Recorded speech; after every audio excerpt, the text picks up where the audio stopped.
आज हम एक्सरसाइज 3.5 करते हैं जिसमें हम क्रॉस मल्टीप्लिकेशन मेथड का यूज करेंगे।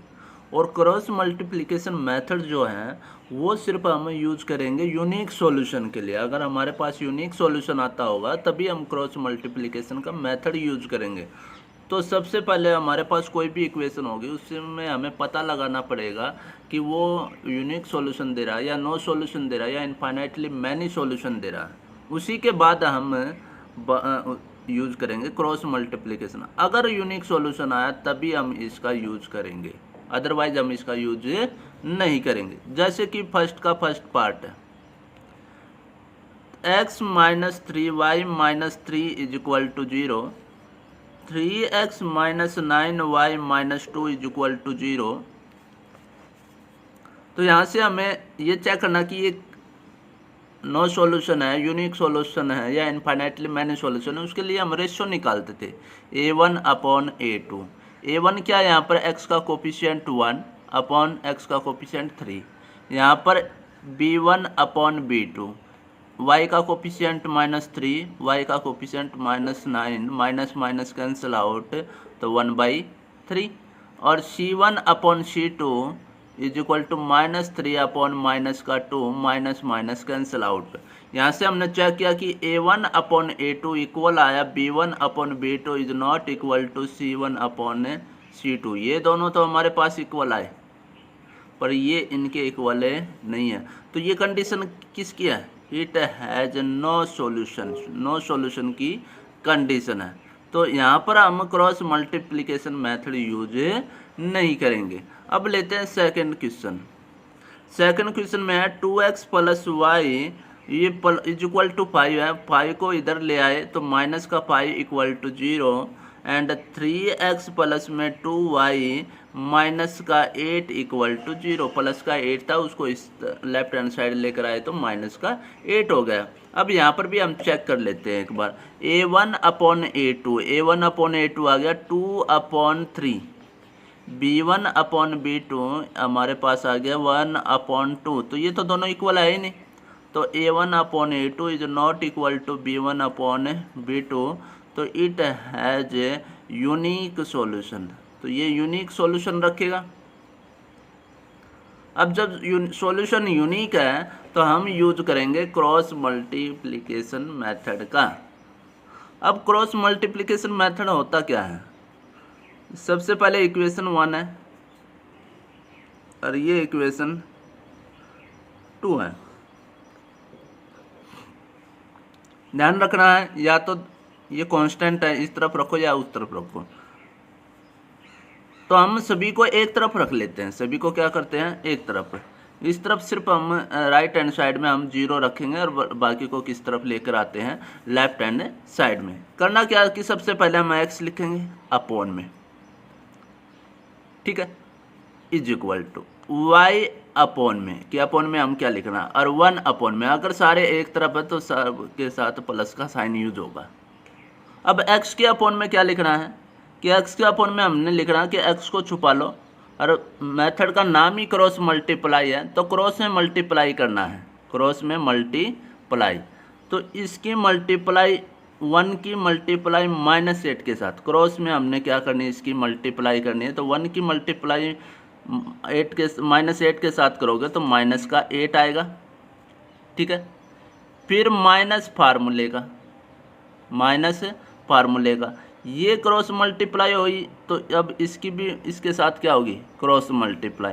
-5 की मल्टीप्लाई +2 के साथ तो माइनस का 10, ठीक है। क्रॉस मल्टीप्लाई हम कर रहे हैं तो पहले फर्स्ट इक्वेशन के y के कोफिशिएंट की इसके कांस्टेंट के साथ, इसके कांस्टेंट की इसके y के कोफिशिएंट के साथ कर दी मल्टीप्लाई। अब y के अपॉन में लिखना तो y को छुपा लो। फिर उसके बाद कौन आया -5 की क्रॉस मल्टीप्लाई करनी है। अब क्रॉस मल्टीप्लाई इस तरफ तो कर नहीं सकते, क्रॉस मल्टीप्लाई होगी इस तरफ। तो -5 की मल्टीप्लाई हमें करनी है 3 के साथ, तो -5 3 जा -15। ध्यान रखना को पहले कौन इस वाले की इसके साथ करनी है, फिर माइनस फार्मूले का ऐसे होगी। अब इस तरीके से मल्टीप्लाई भी करनी है तो 2 की मल्टीप्लाई -8 के साथ करोगे तो माइनस का 16। पहले ऐसे मल्टीप्लाई नहीं करनी हमेशा, जैसे ही आपने y को छुपाया इसके बाद कौन आया -5, -5 की क्रॉस मल्टीप्लाई करनी है क्रॉस में, तो वो हमने 3 के साथ। जब ऐसी क्रॉस मल्टीप्लाई होगी तो फिर इसकी भी इसके साथ क्या करनी है, मल्टीप्लाई करनी है। अब कांस्टेंट आ गया, 1 तो कांस्टेंट है, कांस्टेंट को छुपा लिया। अब इसके बाद कौन है, कोई नहीं, तो फिर वापस हम आए इस तरफ, तो 2 की मल्टीप्लाई 2 के साथ क्रॉस मल्टीप्लाई किया तो 4 माइनस फार्मूले का, फिर ये मल्टीप्लाई होगी तो अब इसकी इसके साथ में मल्टीप्लाई 1 3 जा 3, ठीक है। तो x के अपॉन में लिखने के लिए x को छुपा लो, फिर इसके बाद हमारे पास 1 आया, 1 की क्रॉस मल्टीप्लाई -8 के साथ और -5 की मल्टीप्लाई +2 के साथ। y के नीचे लिखना तो y को छुपाया, फिर इसके बाद कौन आया, -5 आया, -5 की क्रॉस मल्टीप्लाई 3 के साथ और 2 की मल्टीप्लाई -8 के साथ। कांस्टेंट है, कांस्टेंट को छुपाया 1 अपॉन, फिर इसके बाद हम जा रहे हैं, इसके बाद कौन आया 2 की मल्टीप्लाई 2 के साथ क्रॉस मल्टीप्लाई 1 की मल्टीप्लाई 3 के साथ, ठीक है। माइनस में माइनस फार्मूले का ध्यान रखना, इनके बीच में माइनस जरूर आएगा। x अपॉन -8, ये माइनस माइनस प्लस का 10, y अपॉन -15 minus minus plus 16 equal to 1 upon 4 - 3 1 आ जाएगा। तो x अपॉन 10 - 8 2, y अपॉन 16 - 15 1 और यहाँ पर 1। अब कंपेयर करना आपको, ये सारे इक्वल हैं, ये सारे क्या इक्वल हैं, हमें तो x और y की वैल्यू निकालनी है।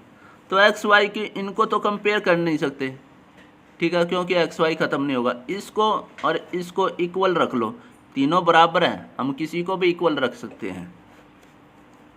तो x अपॉन 2 पहले 1 के इक्वल रखा, तो यहाँ से ये अपॉन में ये इस साइड गया तो मल्टीप्लाई में, तो 2 1 जा 2, x की वैल्यू कितनी आ गई 2।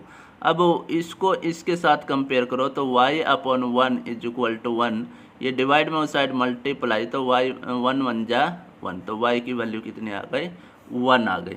तो ये था हमारे पास क्रॉस मल्टीप्लिकेशन मेथड। हमें क्रॉस में क्या करनी है, इसकी मल्टीप्लाई करनी है।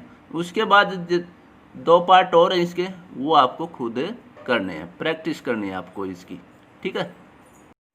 अब है सेकंड का first part, for which values of A and B, A और बी की किस वैल्यू के does the following pair of linear equation have an infinite number of solution.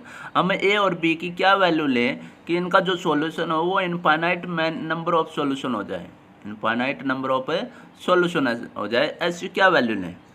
अगर हमें इसके नंबर ऑफ सॉल्यूशन इनफाइनाइट बनाने हैं तो इनका जो रेशियो है a1 upon a2 is equal हो जाए b1 upon b2 is equal हो जाए c1 अपॉन c2, तो वे इक्वल हो जाने चाहिए, तभी इनफाइनाइट नंबर ऑफ सॉल्यूशन मिलेंगे। तो सबसे पहले हम क्या करते हैं, सबको एक तरफ लेकर आते हैं। 2x + 3 माइनस का 7 equal to 0, a minus B X plus a plus B Y minus, ये सारा का सारा जब इस तरफ आएगा तो माइनस आ जाएगा, तो हमने ब्रैकेट का यूज कर लिया, इसके आगे माइनस लगा दिया। ये सारा कांस्टेंट है। अब हमें निकालना a1 अपॉन a2, इक्वल आना चाहिए for infinite number of solution, for infinite number of solution. Infinite number of solution के लिए a1 अपॉन a2 इक्वल होना चाहिए b1 अपॉन b2 इक्वल होना चाहिए c1 अपॉन c2 के, ठीक है। अब यहाँ से a1 अपॉन a2 निकालते हैं, तो x के कोफिशिएंट को डिवाइड करो, तो 2 upon a minus B, b1 upon b2 y के कोफिशिएंट को डिवाइड करो 3 अपॉन a प्लस बी, और c1 अपॉन c2 तो -7 अपॉन माइनस में 3a प्लस बी माइनस का 2, तो माइनस से माइनस क्या हो जाएगा, कैंसिल आउट। अब ये तीनों जो हैं इक्वल है, जैसे पीछे वाले क्वेश्चन में हमने किया था, कंपेयर कर लिया था। इसमें जो है किसी को किसी के साथ आप कंपेयर कर सकते हो। इन दोनों को इक्वल रख सकते हो, इन दोनों को इक्वल रख सकते हो, या फिर इन दोनों को आपस में क्या रख सकते हो, इक्वल रख सकते हो। आप किन्हीं भी दो को क्या रख लो, इक्वेशन। क्योंकि अगर हमें दो वैल्यू फाइंड आउट करनी है ए एंड बी, अगर दो वैल्यू फाइंड आउट करनी है तो जैसे हम एक्स और वाई की दो की वैल्यू निकालते तो हमारे पास दो ही तो लीनियर इक्वेशन होती थी। तो यहाँ पर भी हमें दो ही चीज़ निकालनी है, एक ए और दूसरा क्या निकालना है, बी। तो हमारे पास दो इक्वेशन होनी चाहिए। दो इक्वेशन के लिए आप किन्हीं या तो इनको कंपेयर कर लो, एक इक्वेशन इधर से आएगी, एक इनको कंपेयर करोगे तो एक यहाँ से आ जाएगी, तीसरी यहाँ से आ जाएगी, पर हमें तो दो की जरूरत है तो दो कहीं से भी आप ले सकते हो। तो पहले हमने इन दोनों को कंपेयर किया, तो 2/a minus B is equal to 3/a plus B. ये फ्रैक्शन है, इक्वल है, तो क्रॉस मल्टीप्लाई 2 की मल्टीप्लाई a प्लस बी के साथ, तो 2a प्लस 2b, 3 की मल्टीप्लाई इसके साथ 3a माइनस का 3b। ठीक है, यहाँ से क्या करेंगे, ये प्लस का 2a इस साइड गया तो माइनस का हो गया 3a माइनस में 2a हो जाएगा। ये प्लस का 2a इस 3a के इस साइड आया तो माइनस का 2a आ जाएगा। इस 3b को इस तरफ ले जाओ, ये 3b माइनस का इस तरफ आया तो प्लस का हो जाएगा, तो 2b तो पहले ही था और 3b आ गया, तो a बच गया। यहाँ 2b प्लस 3b कितना, 5b के इक्वल है मैथ। ठीक है, उसके बाद इन दोनों को कंपेयर करते हैं।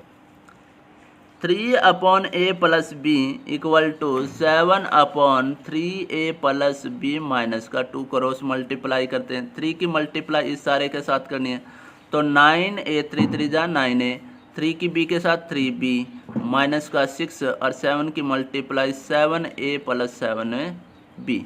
7a प्लस का इस तरफ लेकर आए माइनस का, तो 9a प्लस का 3b माइनस का 6 माइनस का 7a, इस 7b को भी इधर लिया है equal to 0। 9a minus 7a 2a, 3b minus 7b minus 4b और माइनस का 6 इक्वल टू 0। ठीक है, अब क्या करना है, ये इक्वेशन फर्स्ट है, ये इक्वेशन सेकंड है। Put the value of a from equation first in equation second. यहाँ से a की वैल्यू को इसमें पुट कर देता हूँ। अब सॉल्व करना, आप किसी भी मेथड का यूज करो। ठीक है, तो पुट द वैल्यू ऑफ, इसने कोई स्पेशल इंडिकेट नहीं किया कि आपको मेथड कौन सा यूज करना है। Put the value of a from equation, किस इक्वेशन से, फर्स्ट इक्वेशन से, इन कहाँ पुट करना है, इन इक्वेशन सेकंड, तो सेकंड इक्वेशन में पुट करना है। तो सेकंड इक्वेशन में a की जगह 5 भी रखना है, ये a रहा, a के साथ 2 मल्टीप्लाई a की जगह रख दिया 5b माइनस में 4b minus 6 is equal to 0। 2 5 जा 10b माइनस में 4b, ये माइनस का 6 उस तरफ गया तो प्लस का 10b minus 4b 6b is equal to 6, तो b is equal to 6/6 cancel out होके b की वैल्यू क्या आ गई, 1 आ गई। ठीक है, अब 1 b की वैल्यू 1 आई, उसको इक्वेशन 1 में पुट कर दो। तो put the value of b in equation 1 में पुट करते हैं, तो a is equal to 5 into B की वैल्यू 1, तो 5, तो a की वैल्यू 5 लेनी होगी और b की वैल्यू 1 लेनी होगी, तब इसके इनफाइनाइट नंबर ऑफ सॉल्यूशन मिल जाएंगे। अगर a की वैल्यू 5 होगी और b की वैल्यू 1 होगी, तभी इसके क्या होंगे, इनफाइनाइट नंबर ऑफ सॉल्यूशन होंगे। ठीक है।